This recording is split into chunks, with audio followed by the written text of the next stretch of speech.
ce qu'on va faire, c'est qu'on va parler des événements de la fin, maintenant. Donc on a dit, notre espérance, elle ne se porte pas sur des événements, elle se porte sur la personne de Jésus, et au cœur, c'est le retour de Jésus. Et on va voir comment la Bible parle du retour de Jésus. Et il faut que je vous annonce que tout ce que je vais dire là, il y a 3 grandes manières de mettre toutes ces vérités. Donc tous les chrétiens sont d'accord que Jésus revient. Pratiquement tous les chrétiens sont d'accord qu'il y aura l'Antichrist et la grande tribulation avant le retour de Jésus. Tous les chrétiens sont d'accord qu'il y a la résurrection. Tous les chrétiens sont d'accord qu'il y aura un jugement. Tous les chrétiens évangéliques, qui croient que la Bible c'est la parole de Dieu, tous les chrétiens croient qu'il y aura l'enfer, et puis tous les chrétiens croient qu'il y a une nouvelle terre et des nouveaux cieux. Aucun chrétien évangélique croit qu'on sera des âmes flottantes dans le ciel. On a des corps de résurrection. Maintenant, sur comment on articule tout ça, puis on met ces choses ensemble, il y a d'autres courants qui vont rajouter, enfin pas rajouter, mais qui vont mettre l'accent sur d'autres choses et qui vont venir avec des manières de mettre tout ça ensemble qui sont différentes de celles que je vais présupposer dans ma présentation. Donc, là je ne les ai pas mis, ce serait peut-être bien. Donc, ça c'est le schéma que moi je suis, qui est dit amillénariste. On a le temps de l'Église maintenant. Je suis amillénariste, c'est-à-dire je ne crois pas qu'il y a un temps de millénium, d'un règne de Jésus de 1000 ans sur terre particulier. J'expliquerai après pourquoi. Et je crois que les amillénaristes disent en fait c'est maintenant le millénium, Satan est enchaîné, son pouvoir est limité, et puis l'Église peut donc accomplir son ministère. Et puis on attend l'Antichrist, la grande tribulation, enfin c'est pas ça qu'on attend, mais on sait qu'il y aura l'Antichrist et la grande tribulation. À la fin, il y a tout le monde qui ressuscite, ceux qui sont au ciel avec Christ. Maintenant, quand on meurt, le chrétien qui meurt, il va au ciel. Attendez, je crois que j'en ai un autre là. Voilà. Jésus, le temps de l'Église, tribulation. Mince, c'est pas ça que je voulais, c'est celui-là. Quand on meurt maintenant, en tant que chrétien, on va au ciel avec Christ. Avant Jésus, les gens qui mouraient, ils allaient dans le Sheol ou l'Hadès, enfin dans le séjour des morts. Après Jésus, les chrétiens qui meurent, ils vont au ciel, adorer Jésus, faire ce qui nous est dit dans l'Apocalypse, on a différents éléments, ils adorent, ils prient, etc. Les non-chrétiens, ils vont dans le séjour des morts. Ensuite, on a le retour de Jésus. Et lors du retour de Jésus, ceux qui sont sur terre sont enlevés, parce que c'est ce que Dieu demande, enfin on verra dans 2 Thessaloniciens. Et puis ceux qui sont au ciel vont ressusciter. Mais en fait, tout le monde va ressusciter. Ceux qui sont morts au ciel vont ressusciter, ils vont avoir leur corps de résurrection. Et ceux qui sont sur terre vont être enlevés, c'est-à-dire qu'ils vont être transformés pour avoir leur corps de résurrection. C'est la question à laquelle Paul répond en 2 Thessaloniciens. Les gens ils sont là, mais eux ils sont morts, ils vont ressusciter, mais nous, si on est vivants, qu'est-ce qui va nous arriver? Et bien il leur dit, vous en faites pas, vous serez enlevés avec Christ. Et puis après ça, tout le monde ressuscite, les morts chrétiens, les morts non chrétiens, tout le monde ressuscite, on a le jugement final, et puis après le jugement, il y a l'enfer ou la nouvelle terre et les nouveaux cieux. Donc, ça c'est le schéma, ce schéma, voilà, c'est le schéma que je prends. Je suis donc amillénariste, et puis donc peut-être pour vous montrer la différence, je vais maintenant vous montrer les autres schémas. Comme ça, on est au clair. Avant que j'aille plus loin.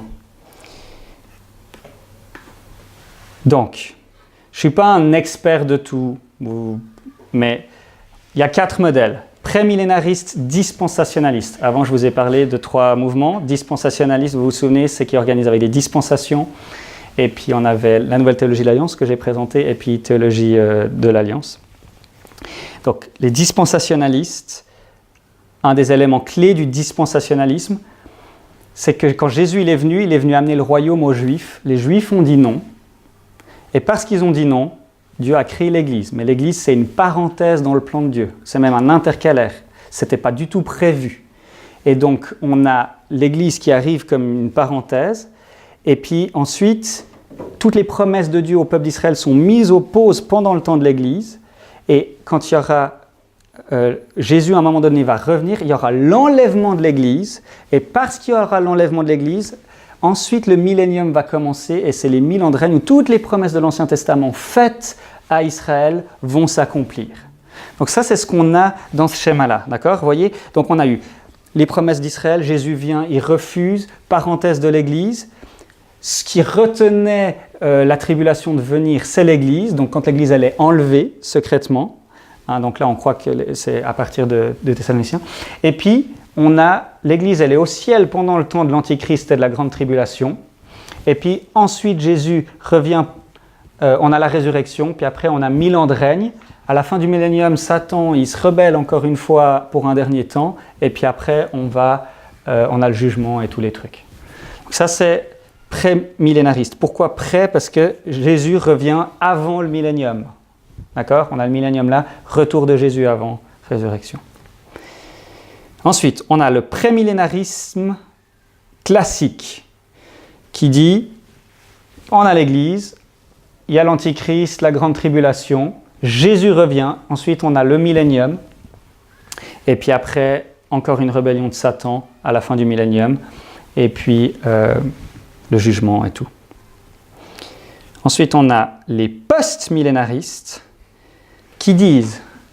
Donc, toute la question du millénium, elle vient de la lecture de Apocalypse, le chapitre qui parle des 1000 ans du règne de Christ. Hein. C'est tout à partir de ce chapitre-là, chapitre 20, qui parle de 1000 ans. Uniquement dans l'Apocalypse. Donc eux, ils disent, il y a le règne de l'Église, et puis Jésus va venir après le millénium. Et le millénium, c'est 1000 ans de règne, on est dedans, et puis en fait, l'influence de l'Église sur le monde va aller grandissant. Jusqu'à la fin, où Satan est relâché, hein, dans Apocalypse, le chapitre de l'Apocalypse où il parle du millénium, à la fin, Satan est déchaîné, et puis il persécute les chrétiens, et puis là, on a la fin. Et ensuite, le retour de Jésus qui met fin à cette tribulation. Ok. Donc voilà, sachez que moi, ma position, elle est amillénariste. Donc, il y a l'Église, l'Antichrist, etc. Donc, je ne crois pas à l'enlèvement. Donc, voilà. Mais on pourra en discuter.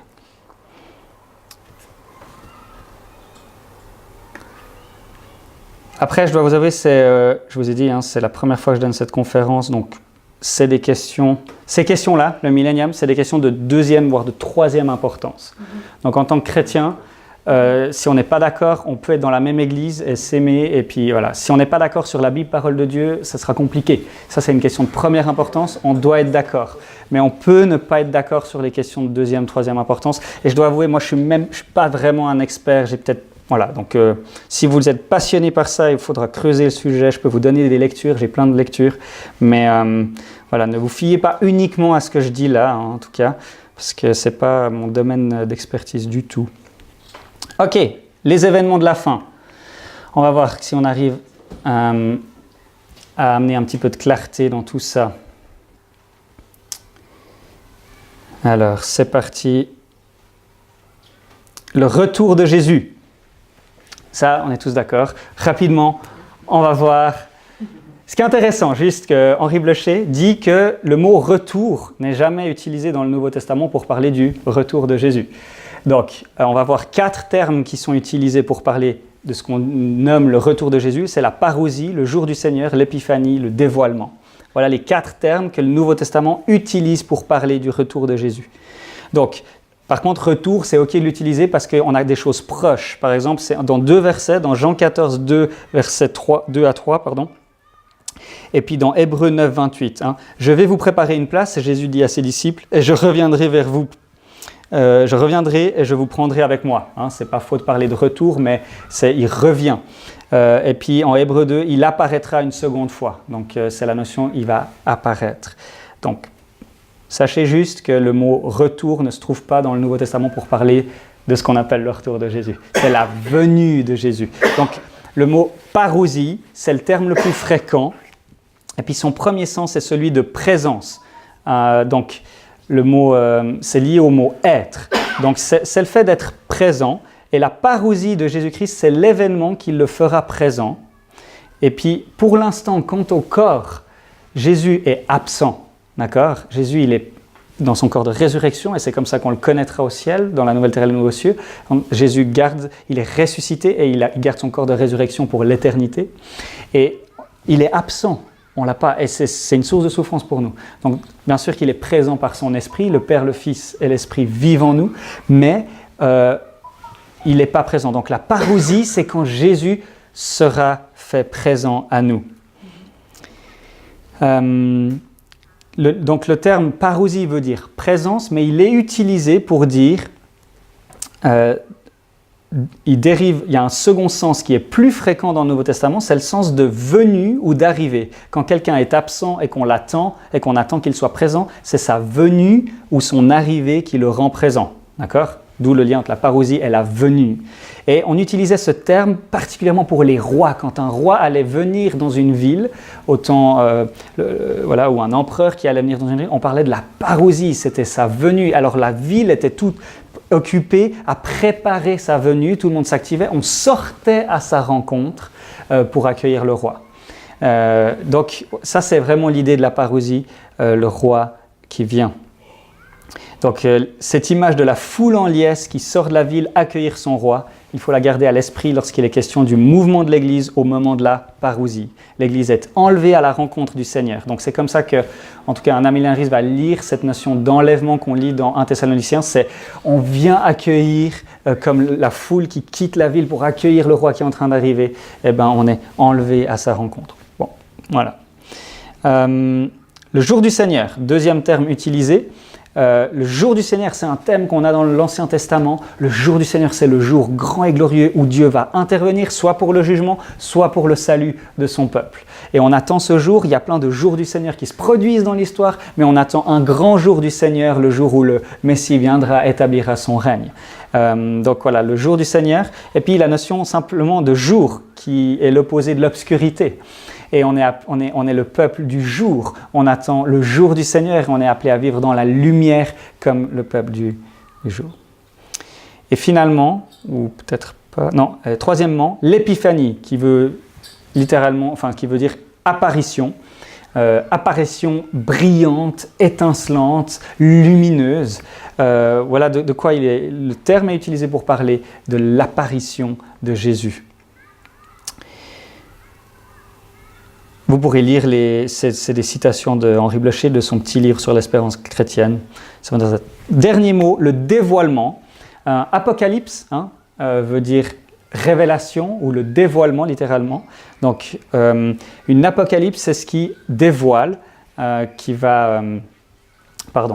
je m'embrouille avec ça. Donc, ça vient du grec apocalypto et puis ça veut littéralement dire dévoilement. Okay ? Et puis, c'est une révélation. Donc, la révélation, c'est le moment où ce qui était voilé est libéré de ce voile. Ce que les croyants attendent, c'est la levée du voile qui cache les traits glorieux, seigneuriaux de Jésus le vainqueur. Donc, quand il est parlé de la venue de Jésus, c'est le dévoilement où enfin on verra pleinement toute sa gloire aux yeux de tous. Alors, est-ce qu'il y a une ou deux venues ? Alors là, c'est le débat. Il y a des gens. Alors, il y a la première venue de Jésus qui vient chercher son Église secrètement pour l'enlèvement, dans le schème dispensationaliste. Et puis c'est ça, vous savez qu'il y a toute une littérature évangélique, surtout aux États-Unis, où il y a des chrétiens, ils ne vont pas conduire. S'ils sont chrétiens puis qu'il y a le non-chrétien à côté, ils ne vont pas conduire parce que s'il y a l'enlèvement, la voiture elle va se crasher. Donc ils font, il y a tout un truc, mais ça c'est basé sur cet enseignement-là.